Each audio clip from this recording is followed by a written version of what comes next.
Salut, une semaine après les Césars et 6 jours avant le lancement vendredi prochain sur Canal+ d'une nouvelle émission de cinéma, TV+ est entièrement consacrée ce soir au 7e art. Samedi dernier, vous étiez 2 700 000 téléspectateurs à suivre la 23e cérémonie des Césars sur Canal+, une cérémonie présentée pour la dernière fois par Antoine Decaune, comme il l'a confié à Alexis Trégaro, qui assistait aux répétitions et qui était en coulisses pendant la soirée. On peut reprendre depuis le départ, si ça vous ennuie pas. Oui, mais j'adore refaire l'entrée, Non, c'est ce juste... que je préfère. C'est vrai. Si ça vous fait plaisir, on la refait. Tout comme Brigitte Fossé, les différents intervenants de la soirée des Césars ont défilé durant 2 jours pour répéter leur séquence avant le direct de samedi soir sur Canal+. Thank you very much. Pardonnez-moi. À l'image de Michael Douglas, même les stars les plus prestigieuses doivent faire le déplacement et à l'extérieur, les fans sont déjà là pour les autographes. C'est Johnny qui arrive. Oh, bah lui, alors comptez pas dessus. Hein. Alors là, je peux avoir... Alors ce jour-là, je bois 1 litre de Ricard. Hein. Pas de gueule de bois en perspective pour Madame, Johnny arrivera sous bonne escorte, impossible de l'approcher. À l'exception naturellement d'Antoine Decaune, de nouveau maître de cérémonie, toujours aussi à l'aise dans cet exercice. Il y a un mur d'hostilité quand on arrive là sur cette scène, tout ce métier qui est réuni, toutes ces tensions, je vais la voir, je vais pas la voir, je t'aime pas, enfin c'est lutte de clans, c'est conflit d'intérêt, c'est palpable quoi. Et puis dès qu'on raconte une connerie, en fait ça se détend et ils sont très contents et ça devient un public plus exigeant que les autres certainement, mais public. Vous le présentez pour la Vous le présentez pour la 3e année, qu'est-ce qui vous amuse encore de le faire? Pour la dernière fois. Ah, c'est vrai? Ouais. Ce qui m'amusait, c'était de montrer qu'on pouvait faire un truc moins chiant que Frédéric Mitterrand. Quoi. Alors ça donne quoi votre palmarès, Michel? Je ne peux pas le dire. Au moins 1 ou 2. Droit de réserve. Non. Même pas? Non, c'est sérieux, on joue des ronds là. Ah, combien vous jouez? Je joue 100 francs. 200 francs? 100 francs chacun. On est 4 ou 5, ça fait 500 francs. Quoi. Il y en a des bookmakers d'ailleurs sur les Césars, ça existe? C'est le début. On vient de l'inventer. Petite affaire qui démarre. Mais avant de devenir bookmaker, Michel Denisot est surtout directeur artistique de la soirée et à ce titre, il veille à la difficile conception du plan de salle. Il y a beaucoup de gens qui se croient plus importants que d'autres, et c'est pas forcément le cas. Alors concrètement, comment on définit un premier rang d'un second? Madame la ministre, elle était au second rang en victoire. Oui, mais on n'est pas aux victoires, là, on a toujours mis le ministre au premier rang. Alors il y a aussi les anciens ministres. Il y en a 2 ce soir, donc ils sont sur le même rang. Et qui dit ministre dit déminage de l'ensemble du théâtre. Ce sont les mesures de sécurité habituelles lors de tout déplacement d'un haut dignitaire de l'État. S'il n'y avait pas eu de ministre, uniquement des stars, le déminage n'aurait pas été obligatoire. Non. 45 minutes avant le direct, les répétitions sont terminées, place au spectacle et c'est à l'extérieur qu'il commence. C'est pas vrai, j'ai pas le bouffer.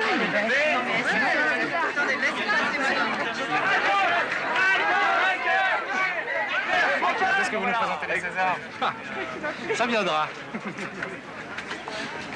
Il faut d'abord que je revienne sur Canal et tout, mais ça ne serait pas... Oui, Jusque-là entreposés dans la douche d'un bureau, les 21 trophées sont amenés en coulisses juste avant la cérémonie. Un coup de main? Bon, ça va aller, ça y est. Regarde pas. Ah bon? Meilleure actrice. C'est le premier que j'ai ouvert, voilà.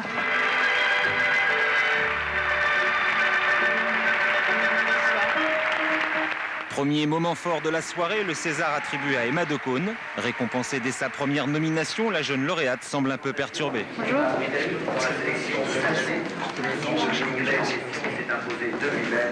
Qu'est-ce que je fais là? J'y retourne. Jean-Luc Godard, quant à lui, a refusé d'être dans la salle. Il regarde donc la cérémonie sur une télé en coulisses avant de recevoir son César d'honneur. Et quand le tandem Chabat-Timsit fait de l'humour, le cinéaste reste stoïque. Désolé pour les 3 autres, je traduis en Suisse pour Godard. Bonjour. Je vois que tu es aussi ravi que moi d'être là. Moi je suis content parce que c'est toi. C'est la seule raison. And be yourself. Thank you, Jean-Luc. Thank you. It's a very nice program. I think it's a very nice program, and one thing that's nice about this one is they're not interrupted by commercials and music, so it just kind of keeps going, which is nice. Avant de retourner s'asseoir à leur place, tous les lauréats doivent passer l'épreuve de la salle de presse. Première étape, les journalistes. C'est la récompense de mes pairs de cinéma. Deuxième étape, les photographes.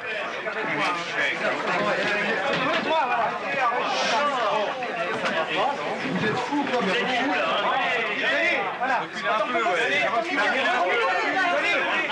Tout le monde recule, tout le monde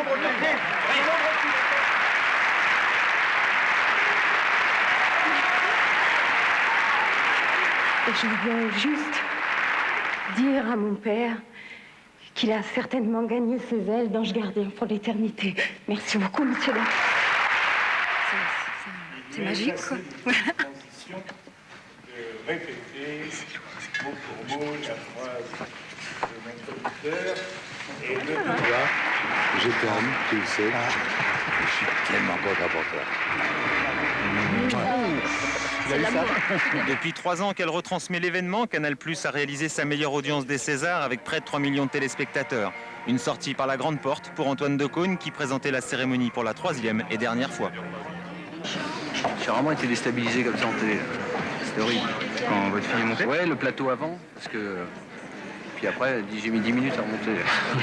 Attends, 2 minutes. Voilà, c'est super. Voilà, s'il vous plaît. La prochaine fois, on vous retrouve avec un César dans les mains? Bon. Oui, c'est ma fille qui présente. Vendredi prochain, à 20h30, Canal+ lance une nouvelle émission de cinéma intitulée Allons au cinéma. La télévision s'est toujours intéressée au grand écran, de Ciné Panorama à Monsieur Cinéma, en passant par Cinéma Cinéma ou encore Étoile Étoile. Sandrine Roustan et Jérôme Citteleux ont ouvert l'album des émissions de télé sur le ciné.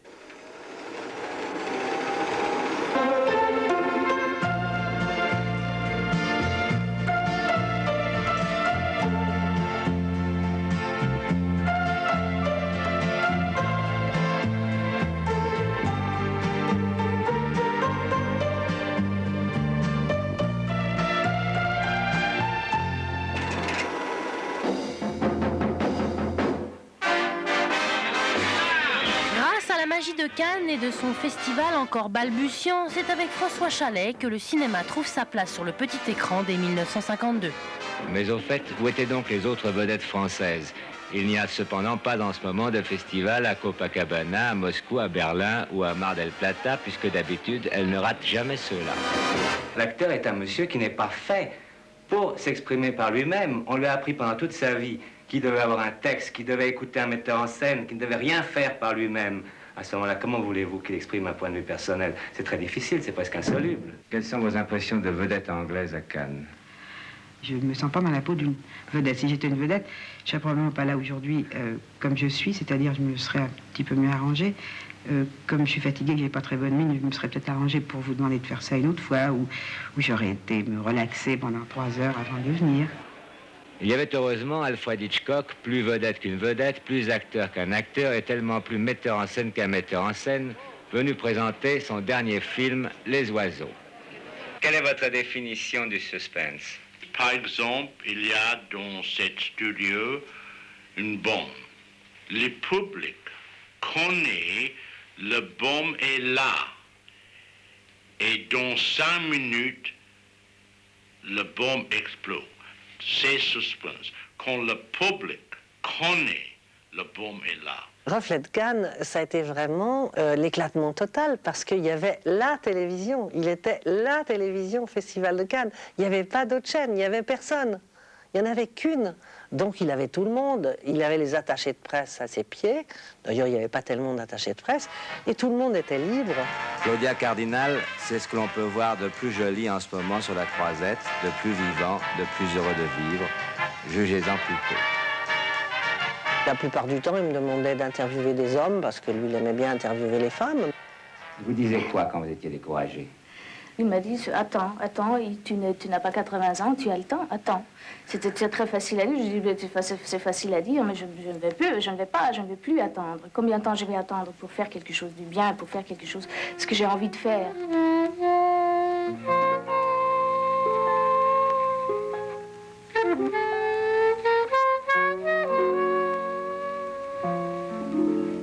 Je m'appelle Annie Dupéret, j'ai 19 ans, je suis arrivée à 17 ans à Paris.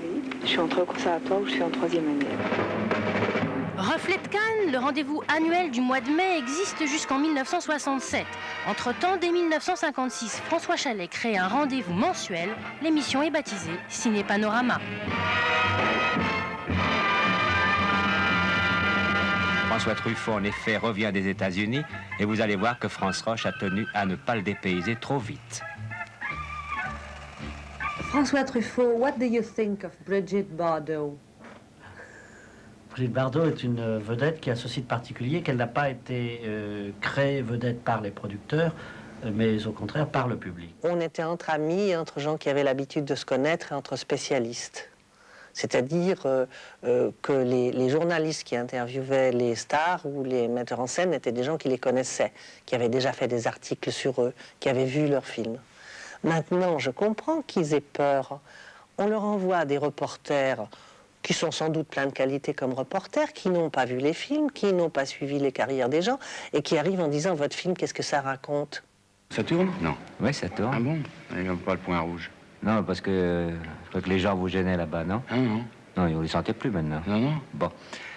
Alain Delon, il paraît qu'on n'aimait pas beaucoup les interviews. Non. Il ne faut pas dire les interviews, mais je dis en général les interviews de télévision. Ah, pourquoi? Parce que vous avez peur de... Non, parce que j'ai peur, parce que ça me donne le trac, parce que ça me gêne, ça me contracte et j'arrive pas à être naturel. Il faut dire en effet que c'est assez difficile parce que... Je vous ferai remarquer que je n'ai jamais fait d'émission de télévision. Mais ce n'est pas encore tout de suite qu'Alain Delon a pu se lancer dans l'imbroglio tant redouté de l'interview. Au moment même, en effet, où il allait parler, Henri Verneuil l'a appelé pour travailler. Laissant jambon, vin rouge et caméra de télévision, Alain Delon nous a quittés. Vous n'êtes jamais gêné par la situation dans laquelle vous vous trouvez, dans votre métier, j'entends. Si, maintenant. Pourquoi? À cause de vous. Il n'y a qu'à vous laisser aller, c'est vous qui l'avez dit. Ah, c'est pas pareil, c'est pas pareil. Au cinéma, c'est autre chose, vous comprenez? Là, ici, il faut parler de soi, faut... Vous n'aimez pas parler de vous. Vous aimez ça, vous?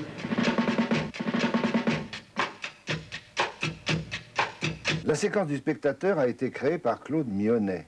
Dans ces années-là, et dans les années qui précèdent, il y avait une émission à la radio qui avait un grand succès, qui s'appelait Le Disque des auditeurs.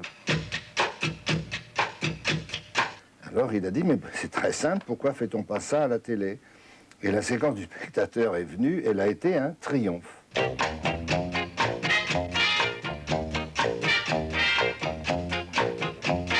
En 1960, la séquence du spectateur qui nous montre des extraits de films à succès est l'émission de cinéma la plus populaire. Elle durera 36 ans. 4 ans plus tard, un tout nouveau style d'émission apparaît avec la nouvelle vague, plus intello. C'est cinéaste de notre temps. Coupe. Tu veux le refaire?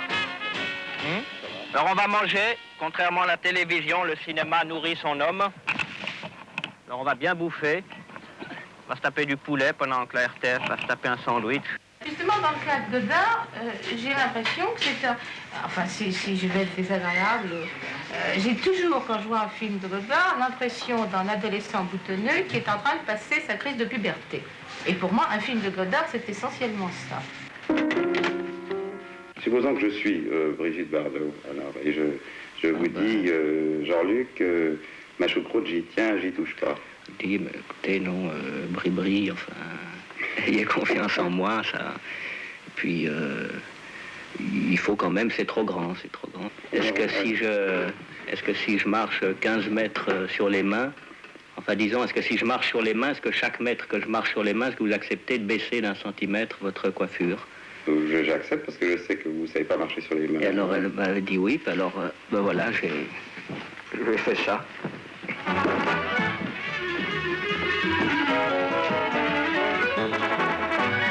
En 1965, le directeur du Centre du cinéma vient voir le directeur de la télévision, lui dit, écoutez, il faut que le cinéma vive. Vous nous prenez beaucoup de spectateurs, il faudrait peut-être que vous nous en rendiez. Alors, ils ont décidé de faire une émission de promotion du cinéma. Bonjour, voici Monsieur Cinéma. Et le Centre du cinéma, je ne sais plus le nom et je le regrette, du directeur de l'époque, a dit, écoutez, il y a quelque chose qui a un grand succès à la télévision, ce sont les émissions de jeux. Pourquoi vous ne feriez pas une émission de jeux ?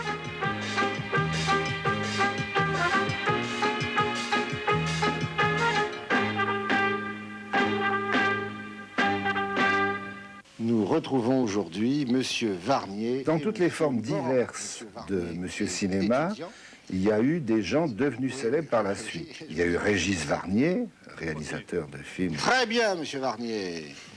Il jouait le rôle de Barrett, aux côtés de Sarah Miles, dans Le Servant de Joseph Losey.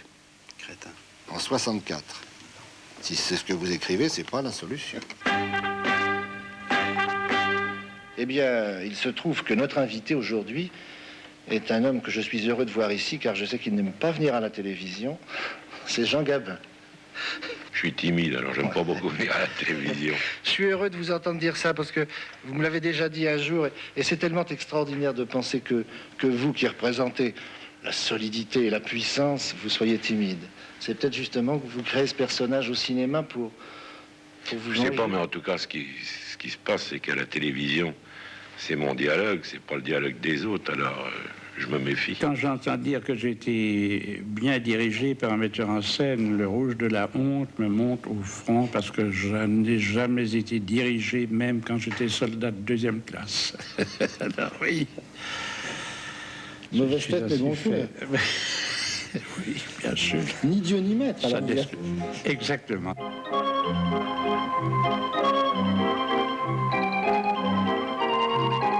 Le Ciné-Club amène une nouvelle vision du cinéma à la télé, une vision plus culturelle. On y célèbre alors le patrimoine. Ici, peu ou pas de discours sur le cinéma. Grosso modo, notre formule, c'était la télévision se sert beaucoup du cinéma pour remplir ses programmes, mais pourquoi est-ce qu'elle ne servirait pas l'histoire du cinéma et la culture cinématographique? Et celui qui nous a écouté, c'est Pierre Sabag, qui a décidé qu'il y aurait un ciné-club, et ça a commencé le 10 octobre 1971.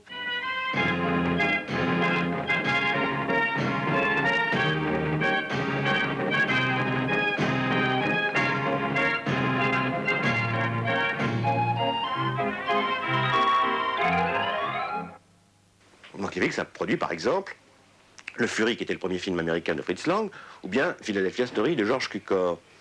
Mais dans son cas, je crois qu'il faut remonter encore plus loin, sans doute, pour découvrir sa vraie personnalité d'homme et d'artiste. Un jour, on avait passé New York-Miami de Capra, et le type de l'émetteur de Paris s'était endormi, et la dernière bobine du film n'était pas passée sur la région parisienne.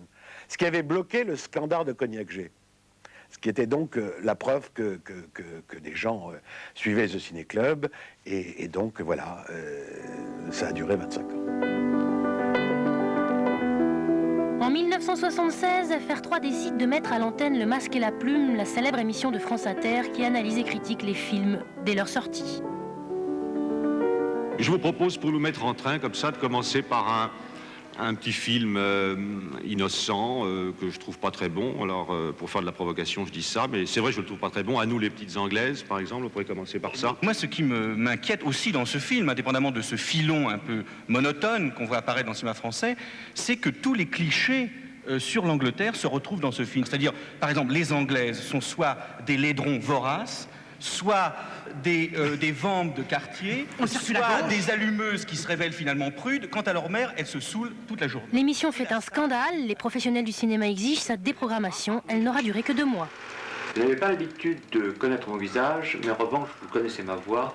C'est celle du cinéma de minuit, depuis 22 ans. Le cinéma de minuit vous invite à partir de ce soir à un nouveau cycle intitulé Tourneur Père et Fils. Vous pourrez voir successivement des œuvres de Maurice Tourneur, puis de son fils, Jacques. Je tenais à ce que le téléspectateur soit placé dès le début dans l'ambiance du film, en écoutant une petite présentation informative et documentée, plutôt que de voir la tête d'un présentateur et de se dire, tiens, ses cheveux sont mal coiffés, il a une cravate bariolée, il a un bouton sur le nez, ou quoi que ce soit d'autre.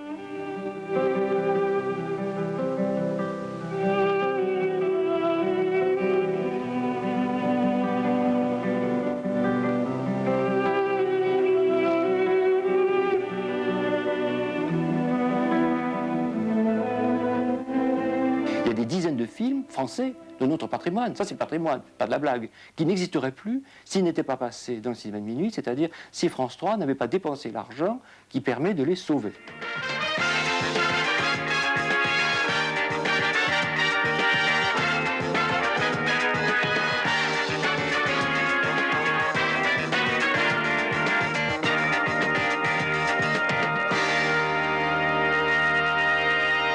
Ce soir, pour la première année, on va remettre les récompenses du cinéma français, les Césars.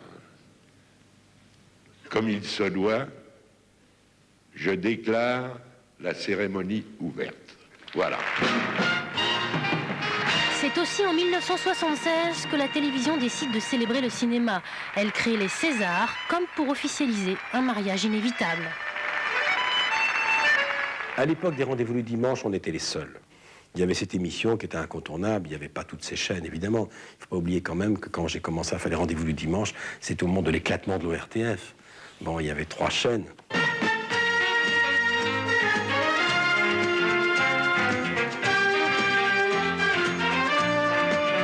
Simone Signoret, merci d'avoir accepté notre invitation. Merci Delphine. Merci à vous. La dernière fois que vous êtes venu, c'était pour un film de Hachem Israël, La vie devant soi.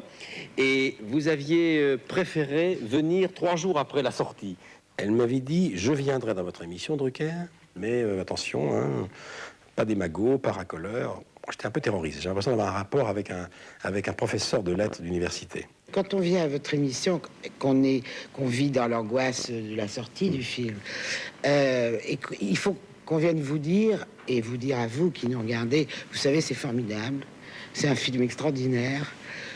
On ne dit jamais j'y suis formidable, on parle des copains qui sont formidables, on dit que tout est merveilleux, et personne n'est forcé de nous croire. Mais alors, quand il est déjà vendu, comme c'est le cas, puisque depuis 3 jours, vraiment, ça marche très bien, alors on est beaucoup plus détendu et on est beaucoup plus prêt à parler comme ça, à détendu. Je comprends qu'une star soit un petit peu angoissée en disant, bon, je veux bien parler du film, souvent d'ailleurs c'est mis dans les contrats, mais est-ce que j'aurai le temps? Qu'est-ce qu'on va faire? Combien de temps ça va durer? Et à chaque fois, il s'est agi de les rassurer au niveau de la photo, au niveau du tournage, au niveau du réalisateur. Et à la limite, on a toujours répondu, vous pourrez venir au montage.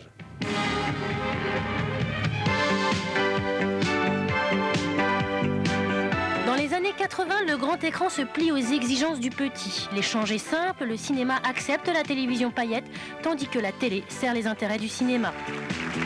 Isabelle Adjani à Champs-Élysées, c'est un événement. Vous venez quoi, tous les 2-3 ans, quoi, en gros, hein? À peu près, oui. Ouais, j'ai calculé que depuis que vous êtes comédienne, vous avez dû apparaître pas plus de 10 fois à la télévision, depuis La Gifle. Pourquoi vous faites si rare à la télévision? Parce que comme je tourne très peu de films, j'ai très peu l'occasion d'en parler. Donc, j'aime pas tellement venir à la télévision pour ne pas parler de mon travail. Tout Cannes attendait. Dans les années 80, il y a aussi un journaliste qui préfère parler du cinéma avec sa sincérité et il ose aussi la critique. C'est évidemment Henri Chapier. Vous allez voir les images. Ce sont les premières d'Elizabeth Taylor au Festival de Cannes, telle qu'on a pu la voir.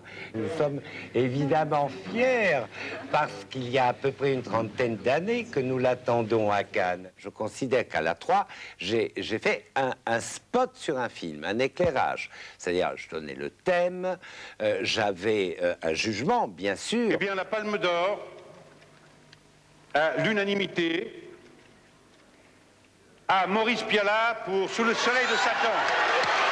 Il n'y a pas de raison de décerner une palme d'or aussi injustifiée à Pialat. Et si vous ne m'aimez pas, je peux vous dire que je ne vous aime pas non plus.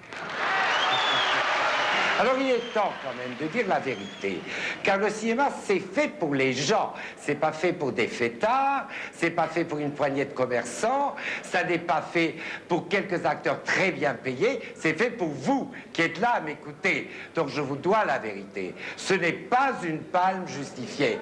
Toscan du Plantier, qui était le producteur de Pialat, et Pialat lui-même était fou de joie, parce qu'ils se sont dit, si on a un prix qui est applaudi, on va avoir un dîner merveilleux, et puis ça fera convenu. Avec cet emmerdeur de Chapier, ça va être très bien, parce que la polémique va se déclencher, ça sera un peu repris, et ça fera bouger autour du film.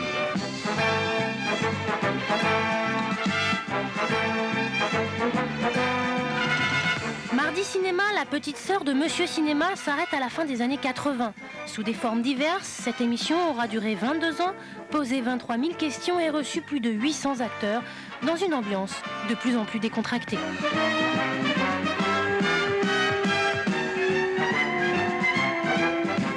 Parlons de 7 morts sur ordonnance. 7 morts sur ordonnance, le film de Rouffio. Et une scène dont vous vous souvenez sûrement, c'est la scène où Gérard gifle Charles Vanel. Non, j'ai jamais giflé Vanel. Ça, c'est un... Alors, l'affirmation est quoi? Que Gérard n'a jamais sifflé Vanel. Dans cette scène. Mais il n'a pas avalé sa gifle non plus. Non. Je n'ai jamais ni sifflé Vanel, ni giflé Vanel. Voilà. Non, je dois dire qu'Anémone est arrivé couronné et que c'est tout de même superbe dans les lumières de voir. Mais nous saurons pourquoi dans un instant. Oui, et entre-temps, j'ai un petit peu bu, hein, m'excusez. C'est très bien. Ce que vous avez cherché, c'est à leur donner à donner un style particulier, une sorte de style conventionnel à toute cette cour.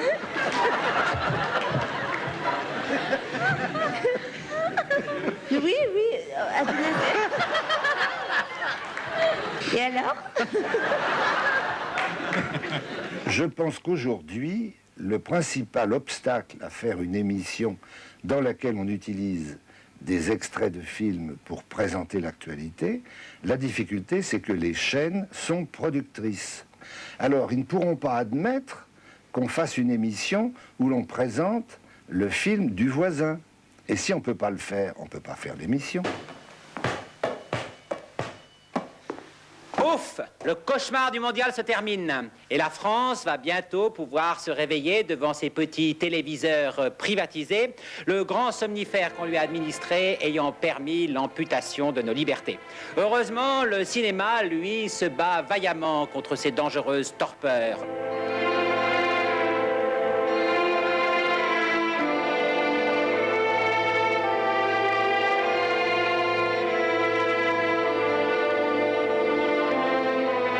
Avec Étoiles, Frédéric Mitterrand tente d'imposer sa vision du cinéma, une vision plus cinéphile et plus personnelle, et ça c'est nouveau.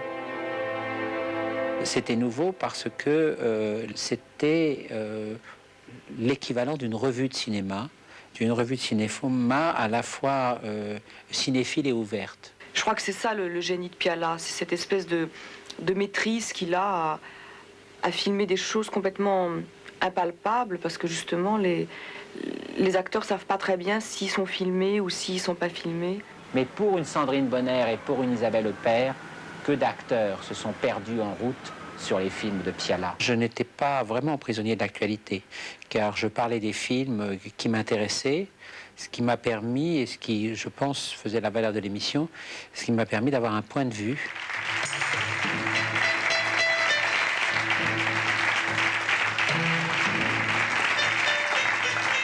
Bonsoir. Alors, Étoile est mort, mais vive Acteur Studio. Acteur Studio, c'est une émission qui était mal aimée, qui était une émission de transition, qui obéissait justement à ces concepts où l'on est en train de s'éloigner d'une vision cinéphile pour rejoindre la vision marketing. Ce soir, nous allons avoir une émission à surprise. En effet, à Paris, il y a quelques semaines est sorti Mauvais sang de Léos Carax avec Juliette Binoche. Je leur ai évidemment demandé de venir, ce dont ils étaient d'accord. Ils sont tout près, là, à 3 mètres, derrière ces rideaux. Donc pour l'instant, je suis seul. Juliette Binoche et Léos Carax, les enfants terribles du cinéma des années 80, refusent la vision marketing. Ils resteront dans les coulisses toute l'émission. Alors je vais demander à Juliette Binoche ce qu'elle en pense, et Juliette Binoche va me répondre. Juliette, que pensez-vous de cette histoire du corps au cinéma? Alors Juliette va répondre. Voilà. Alors Juliette répond. C'est très important ce que Juliette Binoche répond ce soir concernant le corps au cinéma. Il y a beaucoup de réalisateurs qui aiment bien masturber les filles. Dossier de presse à l'appui, en direct, Frédéric Mitterrand fait les questions-réponses jusqu'à la fin de l'émission. Et pour terminer, je crois que Juliette avait quelque chose à nous dire. Alors, Juliette, viens là. Voilà. Pour les acteurs, il n'est pas bon de s'habituer trop aux interviews. Il y a moins d'idées qui viennent, moins de fraîcheur. Bonsoir. Voici Cinéma. Bonne fin de soirée à tous.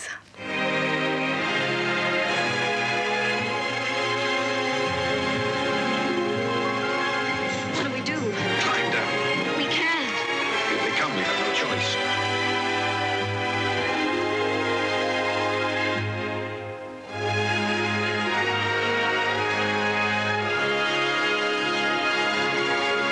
important pour nous, c'était véritablement l'amour du cinéma.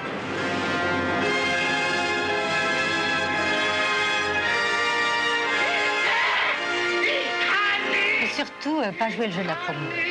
Surtout pas faire ce que faisaient les autres, c'est-à-dire, il y a le film de machin qui sort, on fait un sujet sur le film de machin.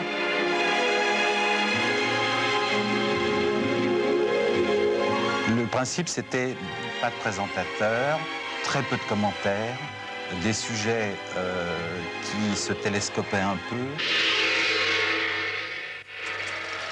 Avec Cinéma, créé dès 1982, le grand écran et le petit sont en parfaite harmonie. La télévision sublime alors le 7e art. Dans la chambre du palace, les valises de la star sont prêtes. Après une semaine à Paris pour la promotion de son film Barfly, la star est un peu lasse. Une dernière interview et demain elle s'envole à l'aube.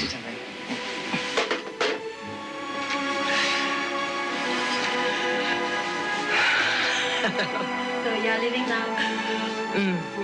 Malheureusement. At what time is your plane? 8 o'clock. 8 heures du matin.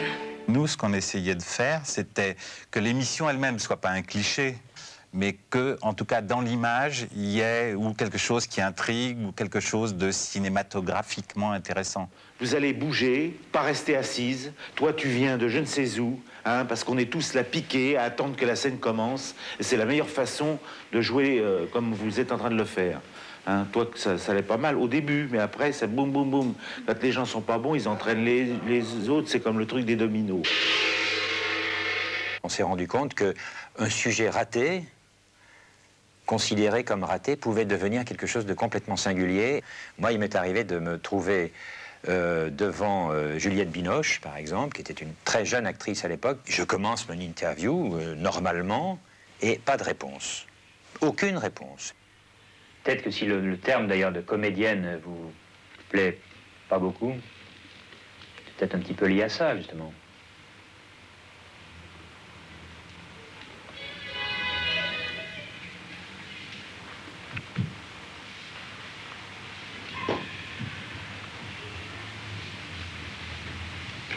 Moi, j'ai trouvé ça super. Je trouvais ça très bien parce que c'était une histoire de comportement. Je ne veux pas voir ce qu'ils font les autres parce que hein, c'est mieux de ne faire pas de comparaison. Comme ça, j'ai l'illusion que le cinéma, c'est seulement moi. Les autres, ils font d'autres métiers. Si on allait voir Faye Dunaway, Dustin Hoffman ou Matteo Mastroianni, c'était toujours pour lui demander de faire quelque chose pour nous, de répondre à des questions qui n'étaient pas en prise directe avec le film qui sortait. Ils étaient au courant au départ du cahier des charges. Now that you come in with your cassette, they say, how do you do? Berlin. The cassette goes in, you talk for 10 minutes, the cassette comes out, you take it back to your station. Nice to meet you, Berlin. Next person comes in, how do you do? Madrid. Madrid goes in, 10 minutes, out. It's a bit like a horror house, isn't it? Yeah. I mean, or being at the dentist. Both of us are hookers in a sense. I mean, you satisfy the client, 10 minutes, he has the orgasm, they bring in the next one. Je crois que les rapports sont vraiment pourris quoi, entre la télé et le cinéma. La télévision est au service du cinéma. Vous regardez en ce moment des images de télévision, c'est-à-dire des images plates, paresseuses, mal éclairées, mal cadrées, mal mises en scène, des images qui bluffent jusqu'aux critiques spécialisées. Il suffit de les lire, tout se tient. Ils se marieront et auront beaucoup d'enfants. La télévision est l'ennemi du rêve, du mystère.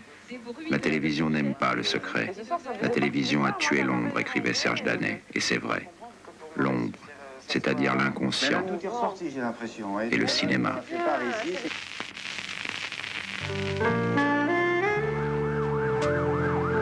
Canal+, la chaîne du cinéma, se nourrit de films. Tout naturellement, elle crée le journal du cinéma. Un acteur, c'est un objet. Qu'est-ce qu'on est de plus? On vous dit de... Jusqu'à vos sentiments les plus intimes sont commandés par un type qui est votre patron, votre chef, vous commande. Dans aucun autre métier, aucun autre domaine, il y a quelqu'un qui vous indique vos émotions. Nous, notre boulot, c'est d'arriver, alors qu'il y a des jeux, etc., les horreurs de la guerre à la télé, etc., c'est de parler du miracle et de la grâce. Il n'y a rien de plus dur. Donc en fait, nous, on doit parler de l'indicible, on doit parler de choses, effectivement, qui font appel au rêve, et c'est très dur, et c'est pas forcément facteur d'audimat. Do you consider yourself as a star? Yes, I do. No, I see myself as an actor.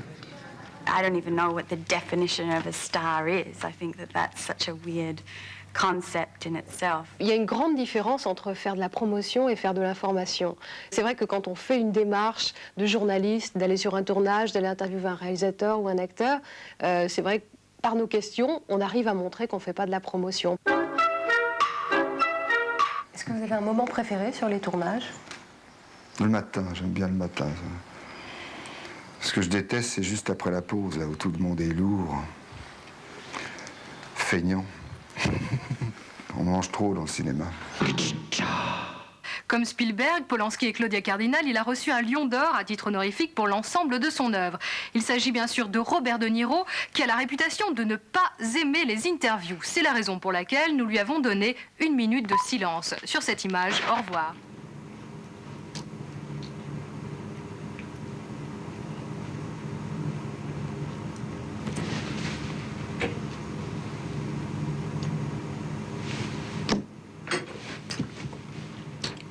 Woman? Good. Il faut arrêter de penser en France que le cinéma, ce n'est que le 7e art, une œuvre d'art. C'est une entreprise commerciale. Parler du cinéma comme d'un commerce a un avantage. On parle essentiellement des films qui sont en tête du box-office.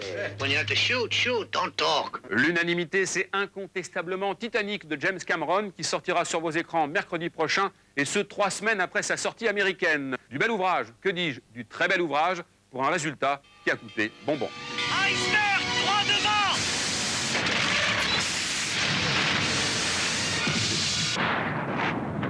Il faut avoir vu Titanic pour comprendre le coût d'un tel long métrage, 1,3 milliard, car ici, tout est synonyme de perfection. C'est que James Cameron a voulu construire une maquette réplique exacte du navire qui a coûté à elle seule 45 millions de francs. L'appellation promo ne me dérange pas du tout. Moi, je travaille sur une chaîne dite commerciale qui ne vit que de la publicité et pas de la redevance, et on a besoin de faire de l'audience. Steven Spielberg en plein boulot avec le directeur de la photo, Janusz Kaminski, qui a obtenu un Oscar pour la liste de Schindler.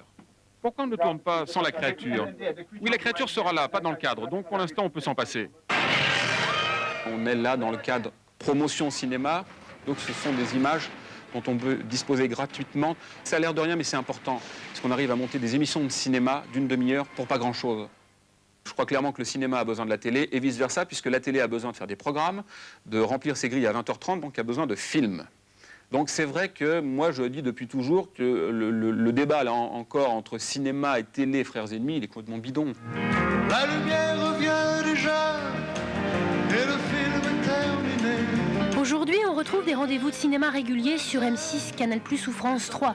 Les chaînes par câble et satellites développent elles aussi ce type de programme. Seuls TF1 et France 2 semblent avoir renoncé aux émissions de cinéma. C'était la dernière séquence, c'était la dernière séance, et le rideau sur l'écran est tombé. Est-ce que vous pouvez essayer de nous donner une définition du cinéma?